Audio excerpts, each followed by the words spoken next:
Welcome to another Baka commentary video. In this video will be my analysis slash impression of both the AMD Ryzen AI and the new Intel Core Ultra Gen 2. The two core design from AMD and Intel have its own purpose, and hopefully by the end of this video I have helped you choose the best Copilot laptop for your use case. AMD Ryzen AI, they have a full APU lineup all the way from the low powered all the way to the high performance, or thanks to the unique design of all their cores the 4P cores that they have on the Ryzen AI can become C cores, and the C cores also support the same core instruction that the standard Zen big cores. So for the when Copilot's like, hey, we don't need a lot of power for this, but at the same time, we need a lot of these complex calculation, you will be able to use this Zen C core and not need to spin up, or it can be used on the P core, but the P core will go, yeah, it's an efficient task. I probably shouldn't spin up and use the efficient profile, which on top of, and yeah, as with all AMD APUs, the iGPU is really, really good and really have good drivers. And again, it's very, very capable of, well, gaming and productivity. If you are wanting to game on these thin and lights, and guess what? Ryzen AI is very capable in a lot of tests. AMD Ryzen AI is very capable of being a 1080p AAA title gamer at 30 to 60 FPS. If you're willing to even use the NPU, you can pretty much hold solid 60 FPS in a lot of games, and even sometimes high refresh rate should your game be lightweight enough for that. As well as these things, also the iGPU is also, thanks to AMD being more mature, is able to have better utilization of the iGPU for productive tasks. And since, well, this is technically Gen 3 of Ryzen AI cores, again, more mature AI stuff for AMD. Which also, on top of, since Ryzen doesn't have the limitation of having RAM stacked on top of the APU, that means again you can have higher capacity, which means if you want 64, you want 48, you want 128 gig, Ryzen AI is the APU you want is the Copilot Plus APU / laptop platform you want to use. And meanwhile, if you are okay with the 16, 12 gig compromise, that would be the second option, which is the Intel APU called Ultra Gen 2.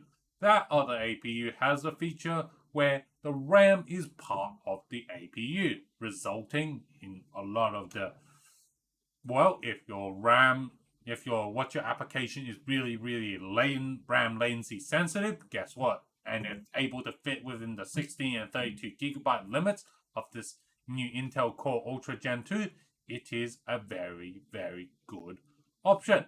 However, that's all the thing I can say good about the Intel Ultra Gen 2. As one, this also, as a result of, needing stacked RAM and all these efficiency, Intel has sacrificed a lot of their P-core to have some features cut out, like hyper-threading. And as well as you guessed it, its RAM is limited up to 32 gigabyte max. But thanks to these limitation that Intel has put on themselves, it's really, really targeted. It's pretty competent at the lower power and the mid-range power, and at the high-end power, they get pretty well stomped by the competitor.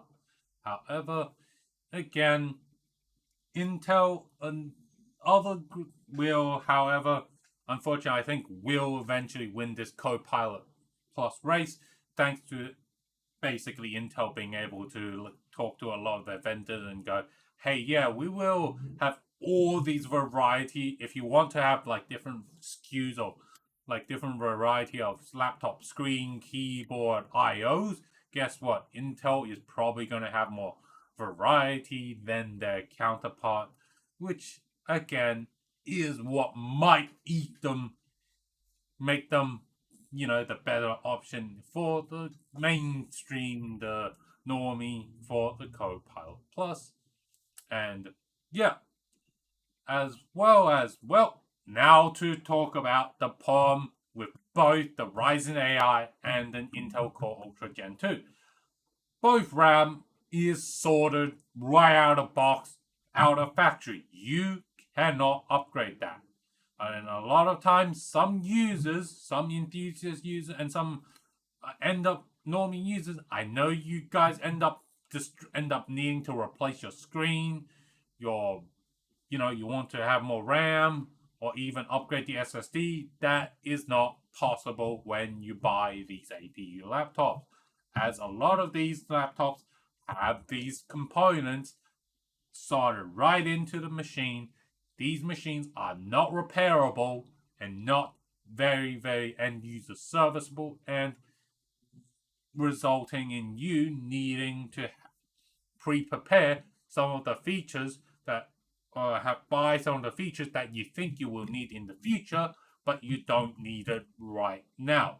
As once it's out of factory, that spec you can never ever be changed, or if anything breaks, it will be very, very hard for you to get it repaired unless you go to the manufacturer, and a lot of time manufacturers is not going to really want to repair your product, and rather they will want you to go buy a new laptop instead of fixing one. Hence, they will literally charge you more to fix your laptop than buying a new laptop, since, well, it's more profitable for them to go sell you a new laptop than fix your current laptop. And they make it up by overcharging you on the repair. So, in conclusion, if you are someone who is like, we want a premium laptop, and we want to see what's going on with Copilot Plus, and willing to pay like 2, 3, 4,000 US dollars for these APU laptops, sure, these are very, very good.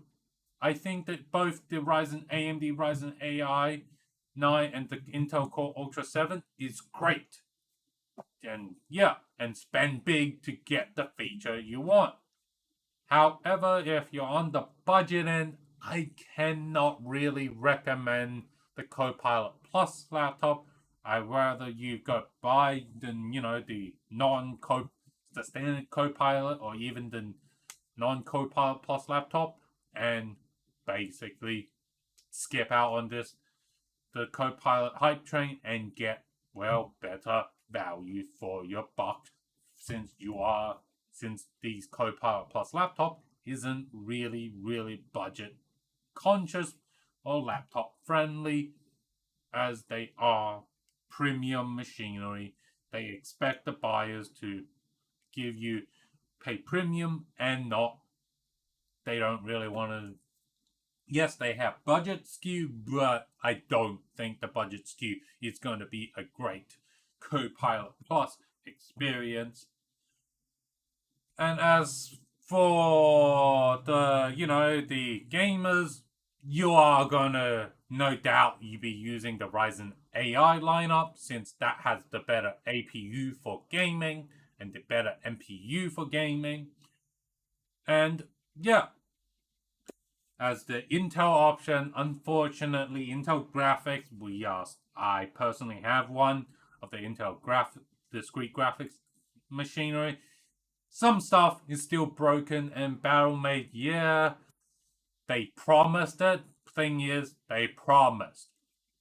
we haven't seen wide testing how old every game works on Intel discrete graphics right now. So as of right now, Intel for gamers, I think you should best use the Ryzen AI and skip the Intel Core Ultra Gen 2. However, for the developers, interestingly, this Intel Core 7 and the Core 9 Ultra Gen 2 could be viable if your workload is perfectly fits within the Intel Core Ultra Gen 2 limitation of basically 4 P cores, 4 E cores, with the 4 E cores not really supporting a lot of the Copilot Plus instruction set and needing to, and as well as 32 GB of RAM, which again Intel caps you at since the RAM is integrated onto the APU. Other than that, if you aren't okay with it, there are I've seen some developer using the Core Ultra Gen 1s, or the much better choice, the Intel AMD Ryzen AI.